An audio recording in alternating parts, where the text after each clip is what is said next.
Comfort, and you'll hear from a number of folks with some really interesting information. But first, we've got some introductions to make. My name is Joel Hastings. I'm with Dairy Business Communications. We publish Dairy Business East, Dairy Business West, Holstein World, along with our newest project, the weekly digital-only magazine, Dairy Business Weekly. We've got active websites, we've got a radio network, and we try to get our content out to dairy producers. With us today from the company is Cliff Passano, our publisher, in the back of the room, and Jessica Torres from our home office in East Syracuse. We could not put these programs on without support from our sponsors, and a very helpful sponsor for the last several years is Farm Family Insurance Group. And you can see the table in the back of the room, and Bruce Porter with Farm Family Insurance is with us today from the North Country Dairy family, and we're delighted that he's with us, and he'll be with us throughout the day, may help us serve lunch, so please feel free to greet Bruce, even if you're not in the market for insurance, but we appreciate the support from Farm Family. Dairy Lee and DFA have been very helpful supporters over quite a number of years. We appreciate their support. I don't know if we have anybody with us this morning from either of those co-ops. Looks like not, but we certainly appreciate their help and support. We also partner happily with the Pro Dairy group at Cornell. They take great responsibility and do a terrific job of putting the programming together. We have Carolyn Potter here, who's been our contact and our head push, and we appreciate the work of Pro Dairy. You'll be meeting some other Pro Dairy staff as we go through the program. Without their help, we could not do this. We have also some help from Miraco and their high-tech milk cooling device over here. We thank them for their help every year.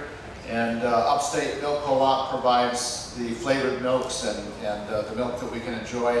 Feel free to go and grab one if you want, but it'll be available for lunch. Our program today will feature several speakers. You'll have the opportunity to ask questions and spend as much time as you want. We're under no particular time pressure. About 11:30 you'll see lunch being brought in, and typically we stop around 12 noon. But we can continue as long as there are folks who want to stay and want to interact with our presenters. Or you can do that at lunchtime too, and maybe talk to them individually. As they say, there's no free lunch. We're not going to charge for lunch today, but we would ask and request respectfully that you fill out a card that's in your packet. And when you go through the lunch line, you can turn that card in. It's very important to us to know what your connection is with the dairy industry, whether it's a dairy producer or an industry professional, and the cards are important, so please fill one out. We don't need one for every individual. One per family or one per farm is great. Please take a few minutes to complete the card for us. On the back, there's even a chance to give us some feedback about the programming and what you might like to see in another year and how you thought this year went. So these cards are important, and we would ask for your help on that. I think that's the introductory housekeeping comments that we wanted to make, so now we can get down to business.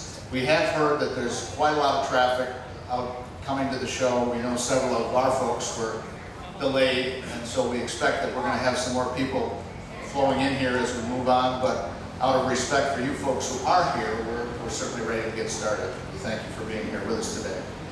I'm going to turn the microphone over to Kathy Barrett from the Pro Dairy team. She's going to be our moderator and introduce the speakers. And so, Kathy, we're all ready to go. Thank you. Welcome, Kathy. Thank you, Joel. So good morning and welcome to the Cow Comfort Measuring and Monitoring for Impact session for the Dairy Profit Seminars.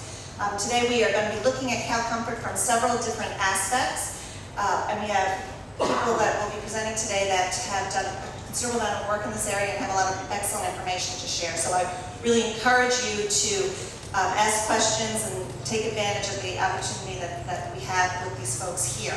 So we're going to start out first looking at the Novus International Cows program. This is a way of monitoring cow performance that gives us some data that really brings home what's going on the farm. And I'll introduce Susie in more detail in a minute, but she's going to start us off. Then we'll have Bill Stone, Dr. Bill Stone, who's going to talk about his work with scoring cow comfort situations on farms. We'll switch over to economics. Dr. Rick Grant will speak with us about some of the work that he has done, and sort of bring home the dollars and cents aspect of cow comfort. And then lastly, Kurt Gooch, my colleague with ProDairy, who's an engineer, will talk about sort of the facilities aspect of cow comfort. So as you can see, we have a broad spectrum of folks, and we're going to cover cow comfort in its entirety. So, like I said, we're going to start out with Susie DeMeester. Susie is pinch hitting for us today. If you looked on your program, you would see that Lindsay Collins was going to fill in today, was going to present today, but Lindsay ran into some air traffic control issues and was not able to be here today. So fortunately for us, Susie got in the car this morning, drove down from Canada, and is willing to present the information today. But you know what, we're in really good hands. Susie is the person who actually introduced this program to the Northeast in 2010. She's been on about 150 farms or more, doing the follow-up type of work, but looking at this data and saying, okay, how does this work on your farm? What can we do to remediate and to move forward? So she's really been at the center of the real value of this program. And Susie's role with Novus International is she is the Northeast sales manager. So she works all across the Northeast, sees all different types of farms, all different types of scenarios. So I can't thank Susie enough for being here today and presenting this information. So with that, I'm going to hand the mic over to Susie and we'll go ahead and get started. Thanks, Kath. Can you hear me if I use this lavalier thing? I haven't mastered the Madonna thing with the microphone yet. So thank you very much to Cornell and Holstein World for sponsoring this event. I think it's a great opportunity. Hey, Gary. And thank you all for coming here today. So the topic that we've been given to speak to you today about is the prevalence of lameness injuries in the United States. And as Kathy mentioned, we're going to use the Novus Cows program data to show you a little bit about what we're seeing across the countryside. But in order to do that, I need to describe to you a little bit about what this program is. Kathy talked a lot about it, but we didn't really describe what it is. And I'll be giving you then what the results are that we see here in the Northeast and across the United States. And when we look at things, we look at line time, lameness, knee injuries, etc.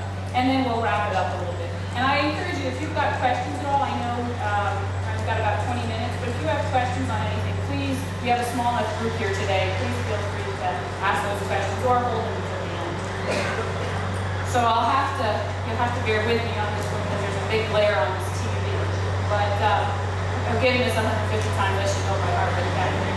So what the Novus program is assessment that we offer to our customers of cow comfort. So I don't go onto a farm and say pass or you fail anything. It's an assessment of your numbers, measurements of your numbers, and we compile that all together so that you know what's going on in your farm. And it's our hope that when you take a look at this data, that you're able to identify and unlock bottlenecks to performance on your dairy. Every dairy has them, and this just helps you kind of figure out what are the ones that are causing you the biggest problems. We also hope that it will optimize cow comfort in your dairy, which in turn will help your productivity efficiency, and then eventually will contribute to your long-term sustainability. I was telling Rick Grant that the company that owns Novus is a Japanese company, and one of their cultural biases is that they like to see that their end users last in this business. And so when we brought this cow program to their attention, they were all for bringing to our dairy farms. So long-term sustainability is really where we want to be. So the Novus Cows program was born at the University of British Columbia. It was the master's project of Kiyomi Ito, who is our West Coast manager. And what we found there is that there was a very specific protocol. There's a lot of things that we look at on a holistic approach that help us identify cow comfort bottlenecks. When we brought it to the United States, we wanted to, number one, make sure that it worked in commercial dairies down here, because you saw the view from the milking parlor. That's pretty sweet. We don't have that necessarily at all. Maybe the Adirondacks we do, but not very many places in the Northeast have that. So we wanted to, number one, find out, does it work here in our Northeast dairies? And what does it look like if we compare Northeast to Northeast? Because really, if I compared your numbers to California, it wouldn't have as much meaning. It's a whole lot different.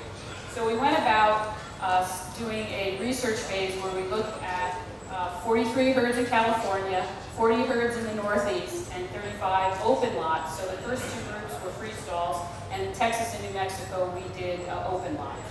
And also at the same time, we were taking all the data that we collected from all those farms and putting it into a big database that we're just starting to get information out of, which you're going to see some of that today. Then in May 2011, we went commercialized with it and have since, I think the number says, 279 herds have been done since this benchmark, and we're up to about 400 total assessments now in our database. The cows team, for some of you that have had them on the farm, will recognize that Kiyomi on my right is the actual person who put the program together for her master's. She's got her master's in animal behavior with a focus on line time. Lindsay in the top left, I'm not good at stage right, stage left, but up here at the top, she has also got her master's in animal behavior with a focus on feed bunk management. From the University of British Columbia. She's the East Coast manager, and then Katie Hanahan on the bottom is one of your own. She's a Cornell graduate, farms in Eastern New York, and she has been an apprentice to the gals, and is just starting now after a year being with us to do some gate scoring on her own. So it's taken quite a long time for her to make sure that she is as accurate as the other girls. But their job is to come in and do the assessments, and then my job is to deliver the message after. So that's how we kind of work it out there. So how does this work? There's two phases. The first phase is where the girls come in and they do the on-farm assessments. They measure cow-based measures like line time and lameness and so forth. And then they also do management measures. So what's your stall length? What's your time away from the pen? What's your bedding quantity? All those types of things. There's also a weather station in there that we're just starting to do some of the weather data as well, and stocking density, the number that we look at. And then I come back 6 weeks later, 4 to 6 weeks later with a report, and you get your feedback. What we do is we break down the herds by quartiles, so highest to lowest. So highest could be lameness, and that's a bad thing, or highest could be line time, and that's a good thing. And then your number is represented by the Novus swirl there, so that you know where your numbers are and then what are the possibilities. So if this is lameness, how do I get a little bit less lame? Or this is line time, how do I get my cows to lie down a little bit longer? So that's how to use it. But it doesn't tell you pass or fail. Maybe you're okay with being at that point, but it's what you're willing to do and what the possibilities are. So this just gives you a pictorial of where we are. So right now, we started out in the west, came to the east in August to October time frame, and then the southwest after that. We're almost to the point now where we have a Midwest benchmark as well. I think we've got 5 more herds or something to do, and then we've got a Midwest benchmark. So one thing I will tell you is that the data that I'm going to show you has changed. When we first did our original 40 herds in the Northeast, we put out a wide swath, and we got as Rick and I were talking before, we got a lot of dairies that probably represent our good representation of the Northeast. Now we have tightened that up a little bit, and we have focused on the guys who are have a bias to change. So in other words, if you're going to do a cow assessment, then, and we invest in you and the nutritionist invests in you, do you have a bias to change and become better? So with that, we've really gotten a lot of different types of herds now. And as you can see now, we have a lot of deep bedded sand herds. So our numbers have changed a little bit from our initial program. And the other thing is we've also have herds now in all seasons, where before we were in the highest lameness time, right, August to October. So our numbers have changed a little bit, and I'll reflect that in my discussion. So line time. Line time is very important, and Rick will get into some of maybe the economics of that a little bit there. But we measure that, this is the benchmark of our program, is that this logger is put on the cow's leg, 40 cows in a pen, and And it measures, for every minute that it's on this cow's leg, it measures the angle of those legs. And that tells us, it's on there for 3 days, how many times do the cows lay down, how long do they lie down, how long do they lay down for the 3 days, and then we can give you a really accurate description of how long your cows are lying down. So how much do cows lie down? Well, these are the 153 herds that are in the benchmark today. So we started out with 43, and now we have 153. And that number really hasn't changed too much. It was just shy of 11 hours, and now our average with 153 herds is still 11 hours. So you can see from this chart that there are some dairymen that are struggling to get their cows to lay down 10 hours, down there at the end of 8:22. And there are some guys that have some very good line time over 13 hours. I will caution you though that don't hang your hat on just because you have 13 hours of line time at being the best, because you have to understand what are the factors that are going into that line time. So if you have a deep-bedded stall, I know that cows that are laying like to lay down a long time in a deep-bedded stall, but not on a mattress. So if you have deep-bedded stalls and your cows are laying down in a long time, maybe you have some laying issues. So you have to understand what the dynamics of the herds are. So when we give you these numbers, we don't just give you a line time number. We look at all the factors that affect cow comfort and a line time. So this is the geography of the line time across the country. And you can see very much like in the Northeast, there are some herds that did very well and had high times, and there are some herds that have some opportunities to get cows lying down. But most of the other ones, I think that the Northeast has a higher line time. I think in the North, in California, it's 10 hours. And I'm not exactly sure what the Southwest number is, but it's below that.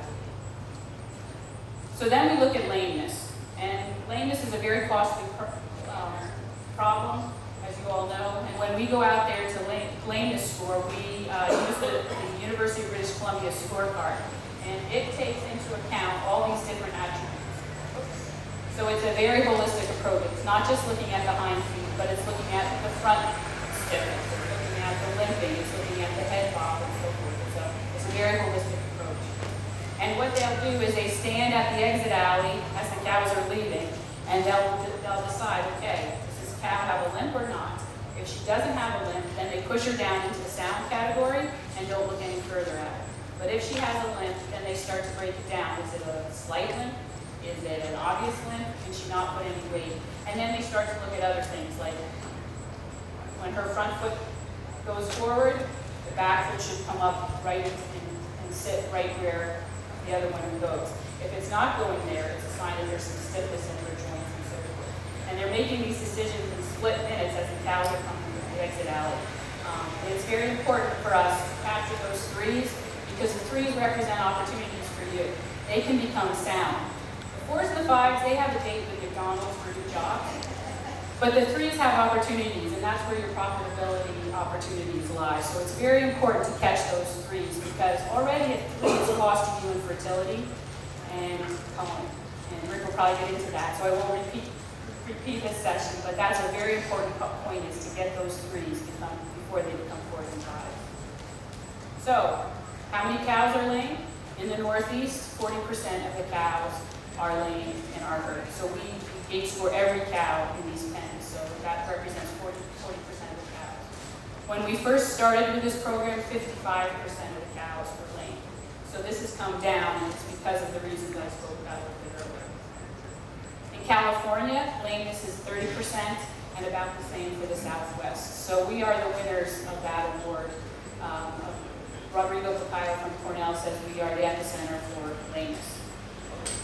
So what about hock lesions? Hock lesions are important to note because they're giving us hints about the stall design.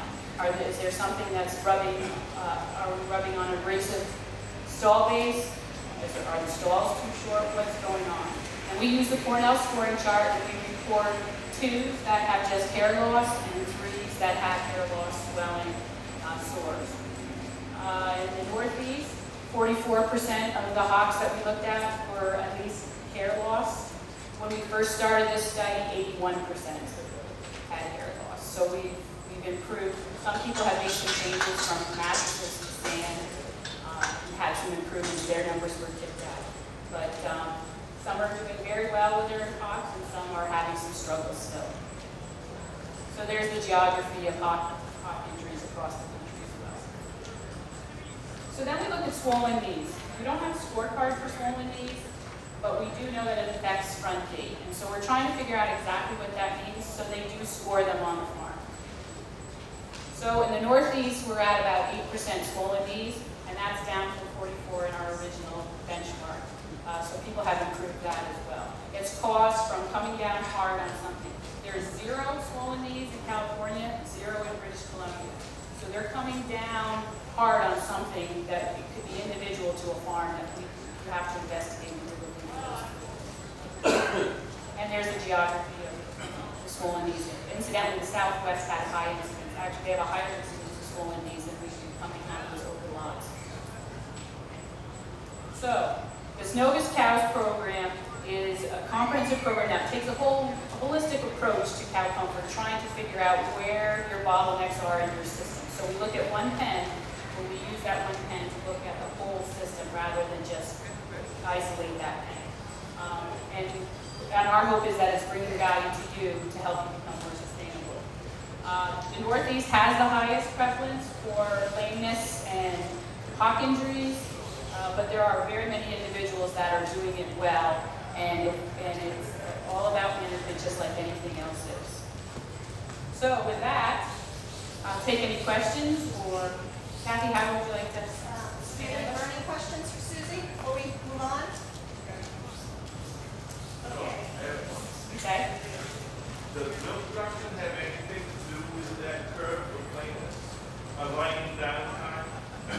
So the question is, how does milk production correlate with that, with our cow? So we're still digging into that, but I will tell you that the herds with the lowest lameness, so if we take the top, cream off the 5 or 6 herds with the lowest lameness, 92 pounds of milk, 90 pounds of milk, they're doing a lot of other things well that, but you got to be careful because lame cows can make more milk at the start of their lactation, but overall, there's 800 to 900 pounds lost over the whole lactation.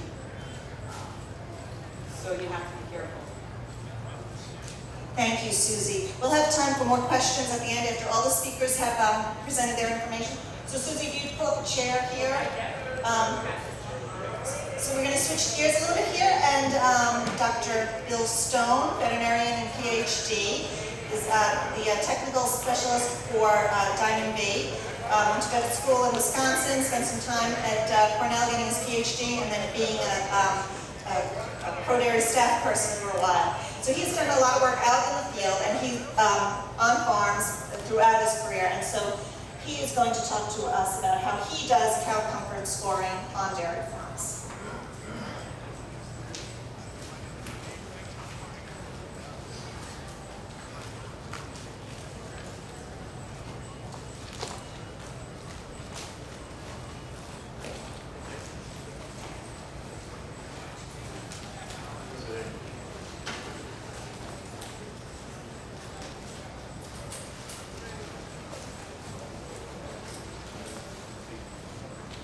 Thank you, Susie. And thanks everyone for being here. We're here today, guys.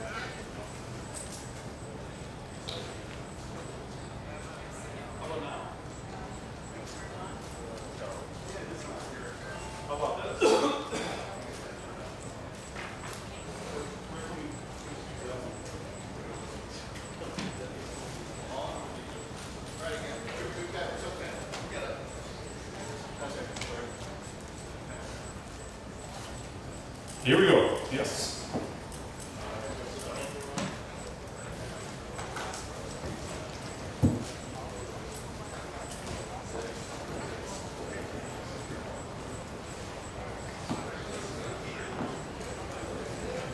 Okay, everybody. Carolyn, how's that now? Okay. Great. Well, thank you. Thanks for coming here before lunchtime. That's appreciated. I was here on Tuesday, and it was amazing. Tuesday at 11:45, the audience swelled tremendously. So, anyway, good to have you guys here earlier than that. And as Kathy mentioned, I want to talk a little bit about something similar to what Susie did. And we'll try to expand in some other areas and hit on some other things as well in terms of things we can think about in terms of scoring cow comfort, not as in detail as what Novus has done there, but some things that can give us an idea of how we're doing on our dairy.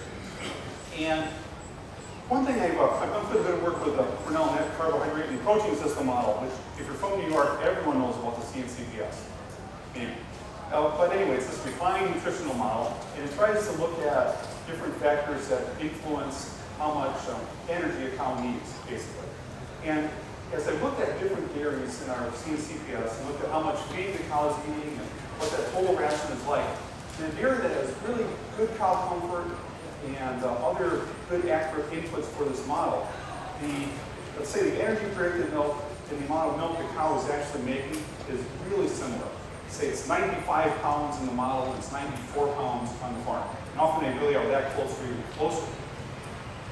So that's neat. But the other thing I've seen is when we go to some herds that will be like this, where we have cows that aren't comfortable, that are spending a lot more time standing. If it's in the stall, if it's in the holding area, that model starts to really fall apart. And it might predict that we can make 85 pounds of milk from the amount of feed that they're consuming, but the cow's are only making 70 pounds of milk. So it's off by 15 pounds. And we can think, what's wrong with this model? This thing isn't working at all. Well, actually, I think what's happening is it doesn't have an input for maintenance costs for standing in the stall here versus lying down. It doesn't have an input for alterations to rumination that the cow in that uncomfortable environment is experiencing. And along with that might be changes in rumen pH, where now those rumen microbes aren't digesting feedstuffs as efficiently. And all those things add up to this big discrepancy. So to me, it's been kind of a neat little way to look at how much milk herds can lose that way, and this emphasizes the importance of getting it right. I have a little article where we talk about scoring these things, and I just wanted to show some of you. If you were to type in like ProDairy in the Manager on Google, for example, it will take you to this page, and Northeast Dairy Business has all these articles that ProDairy people have written over time, and you can go and find this article, and so here's an example of an article that's there. This is one I'm going to refer to. There's all kinds of really interesting, good articles there, and it's a good little resource library for you to use in the future. Okay, so different areas that could be scored. We've got time budgets, which I'm just going to touch on, stall usage indexes, rumination time, we'll also just touch on that one, a little bit more on lameness and hocks, floors, again I just have only one slide on that one, heat stress, fly control, and bunching, we'll spend a little bit of time on. And Kurt is definitely spending some time on ventilation, so we won't really go there very much. Again, time budgets, I just want to mention here because Dr. Grant will spend some more time on it as well. But it is, as Rick has said, the cow's version of REM sleep is going to be happening when she's lying down very comfortably. So the cow that we occasionally see lying flat out in the stall, like Susie showed, but she couldn't show her eyelid fluttering there quickly, right? So sometimes we get to see cows that are doing that that are really appear comfortable and not worried about things at that moment. When they're lying down, they're getting their weight off their feet, and that's critical. That's critical to get weight off their feet versus having this constant compressive force on the bones of the inside the hoof there. And how that can relate to lameness if we have them standing too much. We think about when cows are ruminating, and especially when they're lying down comfortably in their stalls, right? It's not when they're bunched together, uncomfortable, or standing, perching in the stall that look like we saw there. That's not a big rumination. It's happening when they're relaxed, especially lying down and really comfortable. So another reason we want cows lying down. And then as I mentioned, if we don't have that happening, I'm sure it costs energy for the cow to not be in that good, comfortable position. So standing more, or the altered meal patterns, or the rumen parameters that I mentioned there as well. And again, work that Dr. Grant has done in summarizing some of these daily activities that the cow needs to do. First, she needs to eat. And we want her to eat. We want her to eat lots of feed. And the time that normally takes is in that 3 to 5.5 hour time period. And she's going to drink some water, of course, and that takes some time. And she basically wants to socialize and stand around and see what other, her friend that she grew up with, and that calf hut next to her, number 1088, right? She wants to spend some time with her and see what she's been doing. And that all takes time. If we add that up, time here, 8.5 hours. I use 5 hours here of eating, to potentially be a little bit less than that as the cow eats more rapidly. If you wanted to lie down, 12 hours then. You've got 12 on our 8.5 is 20.5 hours, which means in a 24-hour day, we have 3.5 hours of intervention time that we can do with that cow.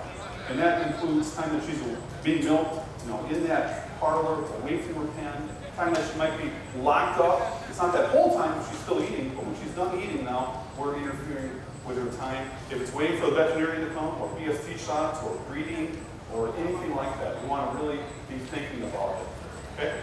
So this is something I want you to think about with your dairy. Where you can come out in terms of giving the cow enough time to be lying down. Think about this 3.5-hour time period, and what is your parlor hold time, what is your lockup time on breeding days or veterinary check days, and really try to keep it hopefully in that 3.5-hour time period. If we have overcrowded situations, of course, it can make that even a bigger issue, and we want to try to tighten that time frame up even more.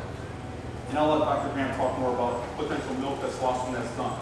This is a spreadsheet. You go to the Minor Institute, and you can download it, and you can play with it, and you can look at how these different things can influence production. So a neat little spreadsheet that we all have available to us.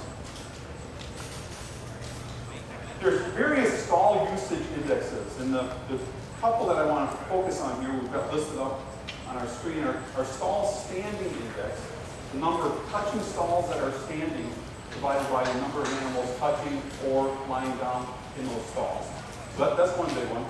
Our cow comfort index is kind of the inverse here. Number of touching stalls that are lying down versus number that are touching the stall.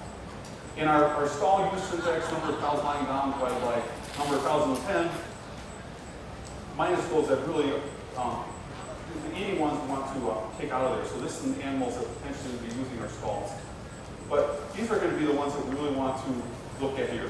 And I just looked at an interesting study looking at herds. It's got several interesting studies, several of them are referred to here. But first this one, looking at the stall standing index. And what he found in looking at a lot of herds and their lameness issues, and then looking at these different cow comfort indexes, is that the stall standing index was the best predictor of a herd that might have lameness. And the way that that works is, we go out to our milking group a couple of hours before milking time, and just look at that group, and we're going to look at how many cows now, again, are touching that stall that are standing versus the number that are touching or lying down in that stall. Okay? So we're just looking down here, and we're looking up, and then obviously she's up. We've got some more that are up, we see more in back. We're going to count all these animals again that are standing versus all the animals that are lying and standing. We're going to do our little complex math here. There's more than 20%. That group is predisposed to lameness. So it's another easy measure that you can do on your dairy to see where you're at. Okay? And then, as Susie mentioned, when you see some things that are out of line, let's say your herd's at 40%, why is it so high?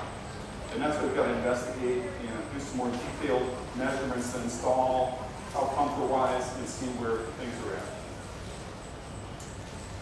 at. Lameness scoring systems.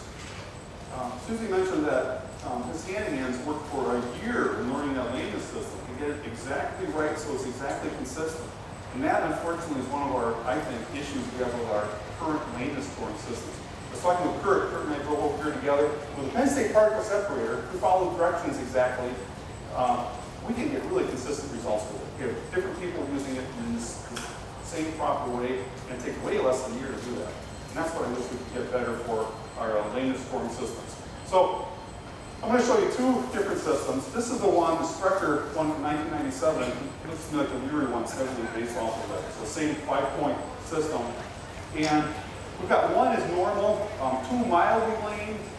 So here's the definitions of it. Stands level and arched back when walking. So when walking here, but she stands level. So what that means is you've got to look at a cow when she's standing and when she's walking to decide if she's a 2 here or a 3. That's the problem if you try to do this efficiently, right? Because it means you have to look at every cow in this situation of standing. 3 moderately lame, she's kind of arched back when she's standing and walking, and she has shorter strides, so slightly shorter strides. So that's kind of that's kind of a tough one. Is that stride shorter or not? That's, again, to me a bit of an issue. 4, now moving into an animal that's more lame, arched back always, all the time, so standing and walking. Now she favors at least one limb. And the head bob could definitely be present with this animal here. 5, severely lame, non-weight bearing. That's the really super obvious. These other ones are ones that get a little bit more subjective. Dr. Temple Brandon, who we all know here as well, she's weighed in on this area. And her viewpoint is, we want to have our dairies, so they have less than 5% of cows that are, here's a big quote, obviously lame. Okay? That's not objective enough either, guys. So that's, again, an area where I think our industry has some more work to do. This is a system that I've used, 1, 2, or 3. And so 1's normal. She's walking really good. I don't see any issue with her at all. 2, and I'm watching these cows typically as they're walking to the parlor. So 2, she has an arched back when she's walking, but she's not limping. To me, I don't see any limp on her there at all, but she's got this arched back.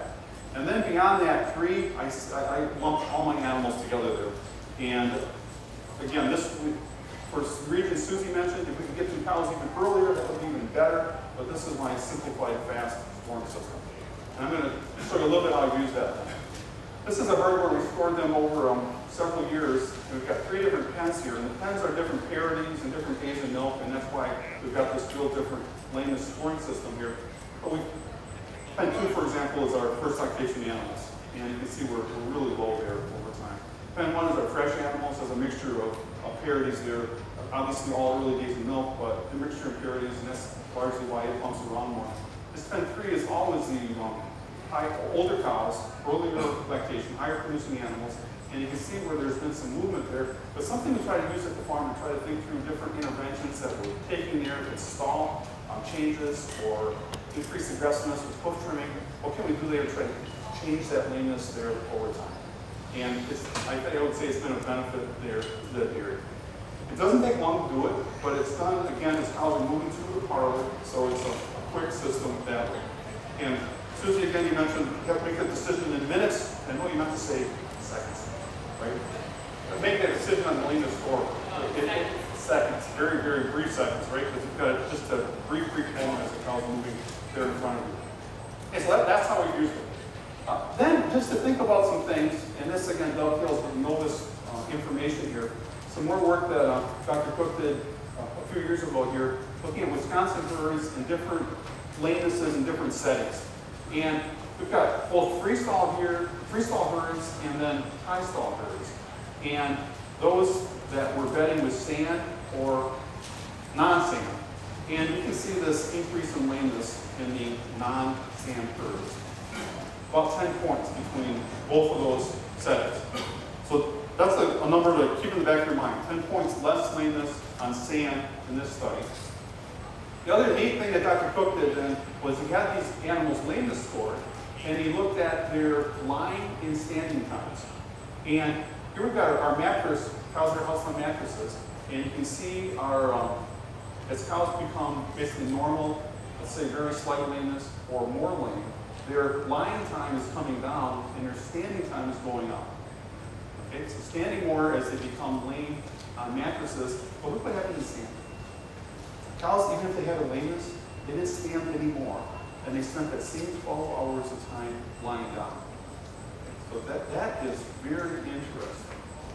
And this is another study out of the Midwestern, so the state to the west there, Minnesota, west Wisconsin. Marcia Andre is leading this study and looking at lameness in 50 Minnesota freestall dairies. First of all, about 25% of the cows scoring greater than equal to a 3. Some neat things here.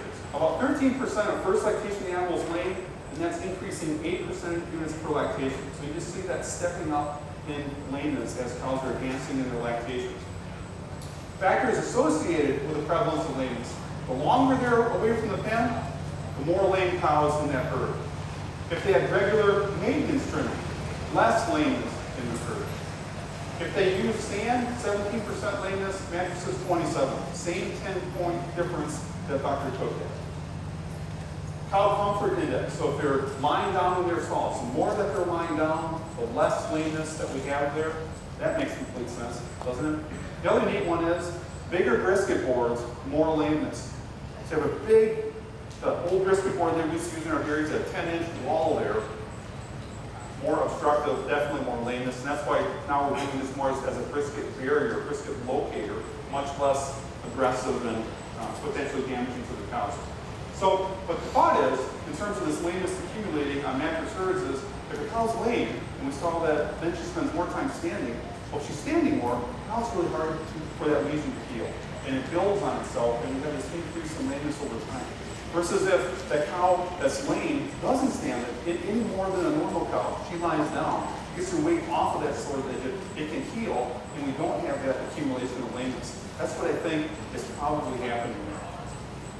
The neat thing is, I mean, we've had more herds go to standing work, but we've had a lot of herds go to post-digested solids or some other organic form like that. That's a good, comfortable bedding source. Cows can lay down lots of that type of bedding, so I think that's another reason probably we see those numbers that have improved that Susie shared with us. Compost bedded pack farm, another Minnesota study. Overall lameness there. You know, think about this cows lying in this room here. If we had really good soft bedding here, we're going to have a really great lying times. And that would be hopefully be reflected in reduced lameness. So in this study in Minnesota, average lameness on the compost bedded pack herds, 8%. And you can see a lot of herds here were less than 5%, or for sure less than 10%. Again, to me, it's just emphasizing where cow comfort is really linked to lameness. If we get cows off their feet, we can reduce lameness. I use the same, I was actually got to be involved in the Foreman's little scoring system, but I used the same one that Susie mentioned here, this 1, 2, or 3, and this has been a tremendous change here in New York State as we've gone from those old orange mattresses that we originally had when all hocks were like this, to now we've got huge improvements, mostly from our different mattress material and then more organic matter on top of that mattress material. But anyway, no swelling, no hair missing, or we've got no swelling, but we have a straight area on the hock. Or finally, either swelling is evident or we have a lesion that's through the hide and the swelling just isn't there yet. But again, to me, this is much less of an issue because we've really improved on this one. And just an example here of cows on some solids here, post-digested solids, and you can see where these hocks are really nice and smooth and no hair loss there at all. That's the benefit, real benefit of that material. Okay, another thing I just want to talk a little bit about was cow bunching during the summer. And that is going to happen for a few different reasons. One is heat stress. A normal cow's body temperature is about 100.5 to 102 degrees, and a normal respiratory rate about 50 breaths per minute. As she starts to get warmer, her respiratory rate increases. And what she's trying to do is just like get the water down here a little bit, and you've got that fan blowing with water there. And that water is nice and cool, right? Because we have evaporative cooling that's occurring as the water is evaporating, or as the air is hitting our skin, evaporative cooling is occurring as moisture evaporates from our skin. Okay? Well, that's what the cow's doing with her lungs. She's trying to run a lot of air through her lungs, and she's trying to use evaporative cooling in her lungs to cool herself down. So that's the reason that she is breathing more. What starts to happen though is she can obviously only do that so much, and her temperature's going up. As it goes above 102 degrees, one of the first things she does is stands up. See, I'm uncomfortable, I'm going to stand up. And that's what we start to see in our barns. Cows standing in their stalls. And then, I think as they get even more uncomfortable is when we get into our bunching that we often, unfortunately, see on our deers. Breaths of 100 to 115 breaths per minute is entirely possible in cows that are moving up to 104 degree type temperature. So we can monitor the breaths per minute just from a distance like this, just looking at our cows, looking at our little stopwatch or timer, and just counting a cow and watching the respirations and getting an idea where she's at that way. Now, obviously, we can go in and take temperatures too. This is another little nasty culprit that can lead to bunching, is these stable flies. And stable flies have this nasty mouth part going into some human skin right here. Thanks for sharing this slide with me folks here. But anyway, it hurts cows. Hurts cows, and it takes very few of these flies. You see this cow flicking her tail right here, and I'm looking for these stable flies, and I'll see maybe one on this cow, none here. There's two now on the lower legs of this cow. It takes very few flies, and again, they hurt, and they're going to alter their behavior. So we want to try to really get these guys controlled. And we've got some things this year which I think have made it even worse. We've had all this water, right? Lots and lots of rain. And stable flies breed and became vegetative matter. And just an example of that is this bunker silo where this feed that's blown off or blown off to the side here, and all this water that's going there, there's lots of maggots there as well. Or right on the edge of the plastic, where the haylage in particular, not so much corn silage, but haylage in particular, sticks out beyond the plastic, and now all that water is coming right down on top of that forage. There's often lots of maggots there right now too. So we want to clean those areas up, eliminate that home. We've got leftover feed, we want to spread that stuff quickly, because again, this is all stable fly home. I'm keeping all the grass really cut, I'm putting stable fly traps up. Some insecticides can help, but again, really battling this fly outside as well, trying to minimize its numbers. Finally, just again, cow comfort. We want cows to have good, confident traction, good footing. And Kurt's the real expert on grooving. These are some slides I have here from Kurt. But cutting actually preferred as opposed to floating, just because you got to be concerned when you float those grooves, they have really sharp edge. So if you do float them, you want to make sure that that's avoided. And again, just a preference for cutting. Or some of the scabbling that it can be done can really help to improve our traction and then reduce our potential injuries from that as well. I'm going to turn it. Happy to take a quick question. We're also going to be together as a group. And ready for Dr. Grant. Okay, but why don't we then go ahead and wait till the end, and we'll take Okay. questions then, okay? Yep. So, close. So, Dr. Rick Grant is the president of the Miner Institute Research Center.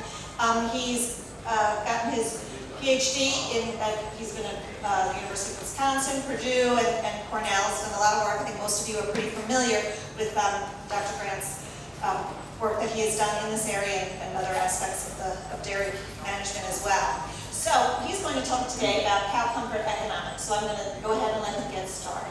All right, thanks, Kathy. Morning, everybody. I guess as she just said, my topic for the next 10 or 15 minutes is really to drive home what I think are some of the key components of cow comfort and how they can really pay off on your dairy. Obviously, we don't have time to get into a lot of detail. And we all understand just intuitively, right? Comfortable cows can be more profitable. I don't have to stand up here and tell you that. But the point I want to make in my short time here is that, well, there's two. One is the magnitude of the potential effect of improving the comfort of the cow's environment. I think we understand that, but just think about the dollars and cents meaning to the farm. And also in some of these cases, what you have to change in terms of the housing, and even more so maybe it's just a management routine. It doesn't take very much investment. You get a really outsized response. You see what I'm saying? I think those are my two major points in terms of what I'm going to share with you this morning. So if you can see this, I mean, not to spend a lot of time on, just ask yourself some of these questions. They get really to the heart of basic cow comfort, meeting her natural needs, right? You know, what's it really cost you? If you're a farmer and you're thinking about upgrading or improving your management environment to ensure feed availability, okay? What's it really cost you to keep time outside the pen that's been discussed earlier, right? Keep it under 3.5, 4 hours a day. What's it cost you to get that done if it's not happening now? Sometimes it's not a whole lot of money. Maybe it's a grouping strategy change, right? It's more of a mindset change. You can move through those. Obviously, for improving stall comfort, that's going to cost some money. I know Kurt's going to talk about that. But still, the dividends can be huge with an investment in the stalls, right? And if I get to it, the last part, I'll chuckle when I say it, but it's true. What's it cost you? I'm talking about with your cows now. Maybe not necessarily your family, but with your cows to be gentle, calm, and considerate every day, all the time. It costs something, right? Maybe just in terms of blood pressure, right? But it doesn't cost a lot of money, right? Maybe none. So you can see this picture. Overcrowding is a big issue. I'm convinced, not just here, but across the Midwest when I speak, when I take, give me a show of hands, for your high-producing cows, not fresh cows, high-producing cows, what is a typical stocking density? What would you guys guess I hear is a baseline? Typical. Shout something out. Is it 100? 125 is a little bit high, but I bet it would average about just under 120 is what I hear. What's that? 113 in your study. So, and that's probably 4 and 6 row barns combined, right? So it's out there, so it's a real issue. This one you may not be able to see as well, but there's some recent data and it backs up what you see on the farm. If you have inconsistent or non-uniform delivery of feed, I know Bill's spent a lot of time talking about that, and the recent research focuses on variable quality of the feed across the farm. So maybe there's sorting occurring, inadequate mixing. Again, people talk about that. We know now, you see it happens on your dairy or your neighbor's dairy, right? Cows graze more. They move in and out. They have a lot more competitive interaction with the pump, and we know that that's a negative, right? Relative to optimizing feed intake, so don't do it, right? I want to spend just 2 slides if you're talking about the management environment, getting it right, and improving the economics of the herd. This does as good a job as any published research I've seen really quantitative. This was done in Europe. I think it's still very applicable here in the US. It was a neat situation where these 47 dairies all had the same, were part of the same co-op. So every day, all basically 50 dairies got the same TMR delivered because it was mixed at a central location, right? So they got the same TMR. Since they were part of the same co-op, they had the same, basically the same genetics. So in this unique set, they were able to remove the effect of feeding, or nutrition, and remove the effect of genetics, and really focus in on, across these dairies, what is the effect of the management environment. If you're reading ahead of me, you can see that the average milk production was about 65 pounds, but that almost 30-pound range is a pretty good number, isn't it, in terms of what the effect of management environment is. And it's going to vary, obviously, across the board, but that's a good, honest measurement of it. And you all know as you go up and down the road, right, people can be feeding the same diet, same nutritionists, same consultants, and there can be all of that difference in terms of herd milk production.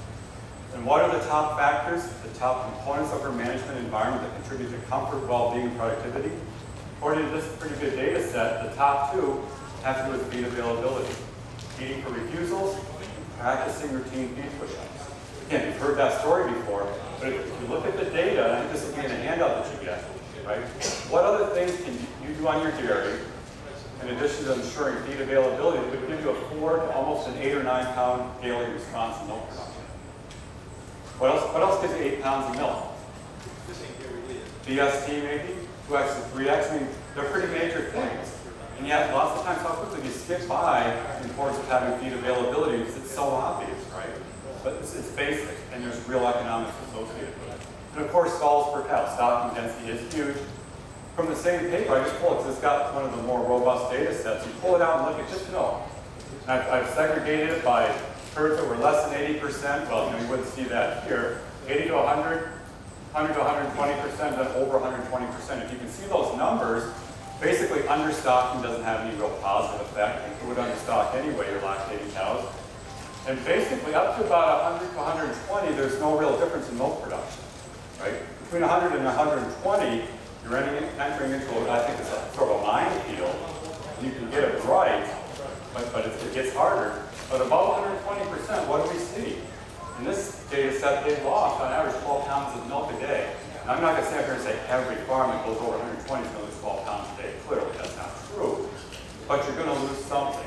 If it's not obvious in milk, it's going to be some other combination of responses. Maybe it could be lameness. It could be repro. There's good evidence that overstocking affects fertility, right? But again, think about the economics and what that could be costing your dairy, right? And then Bill set up time budgeting.